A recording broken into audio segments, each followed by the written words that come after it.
Good evening. Uh, we are me and John will demonstrate task one, which is the setting up of VM.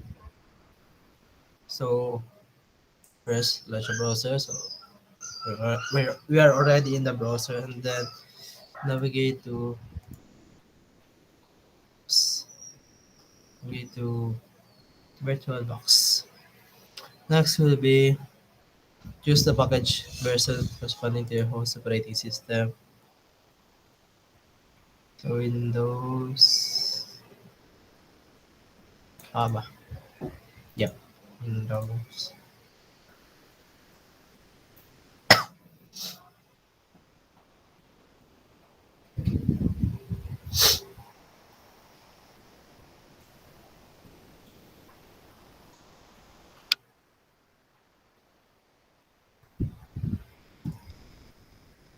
So run the setup program to start the installation.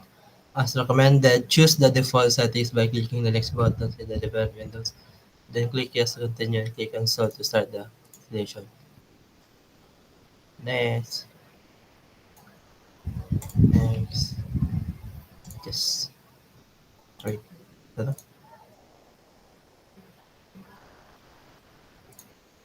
Okay.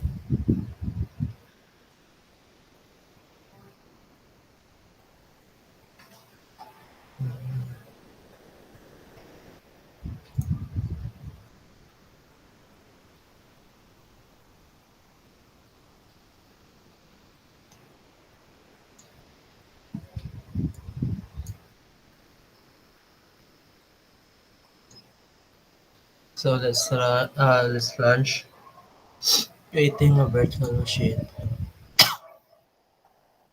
So we go for machine and then new.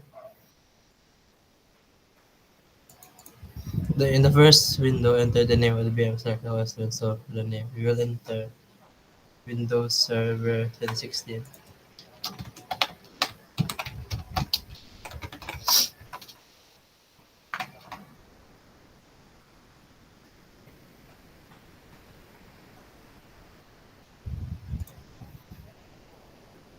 Sa 64-bit. The issue was that just a memory size for the VM. Recommends 2 GB for it.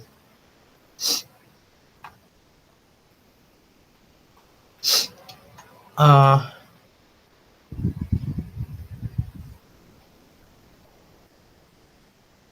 8 lang bro. Tagal mo kung ano, RAM. 8. So this. Choose VHD. Okay. So that this will allow you. This option will allow us to use this VM to Windows. Hyper-V.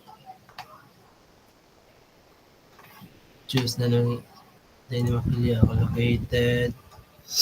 The next step consists of naming the virtual machine and getting it. Use the same name as I said. Windows Server 2016. Okay.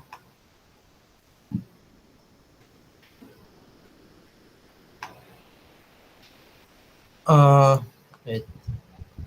Check.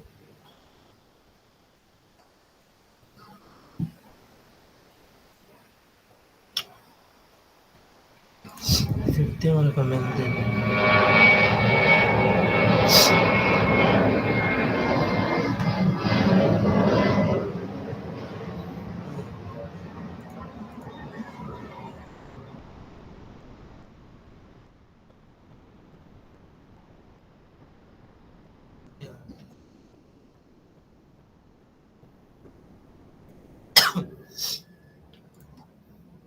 Virtual machine configuration. So after creating the virtual machine on VirtualBox, we need to do some additional configurations before going ahead and start the operating system. We need to prepare the following things. Create the virtual network. This will allow our VM to connect to the internet and communicate with other VMs that we will add later. Excuse me. Set the numbers of virtual view that are VMware use. Allow file session between the VM and the host. There are more other parameters that we can set up, but these are the important. First, we need to create a virtual network. Open the file menu, click on the preferences, then click on the network. Preferences, then network. Click the tiny green. Okay. Change the network name. Okay. There we go. Uh,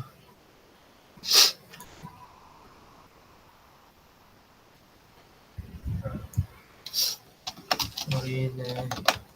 Random. Okay. Wait. Okay. Birthday CP. Next, select your VM and click on the settings.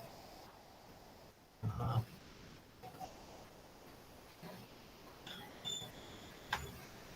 Settings. In the general section, go to advanced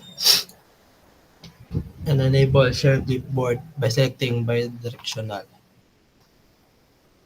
Bidirectional. Do the same thing na drag and drop. Okay. Next, click on the system. System.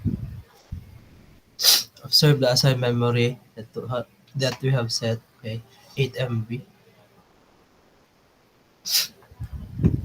You can change the value if you want and click on the touch to drop down menu. Network. Okay. Touch.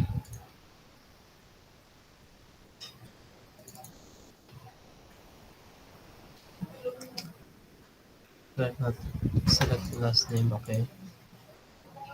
Wait.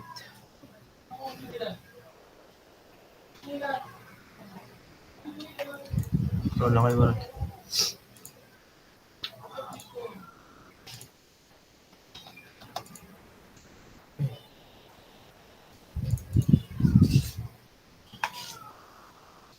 There's another way to share files. You can also connect a shared folder with your host machine to share files between your host and your view. Go to shared folders. Yeah, how are they?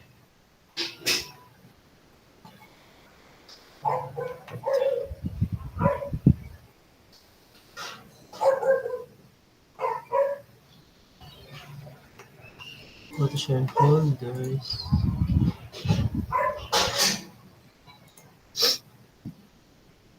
Okay.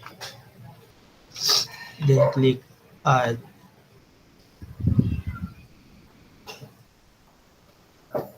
Okay.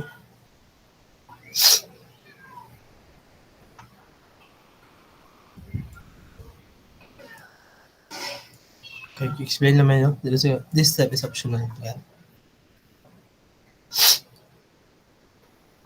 So we are done with the last one, which is the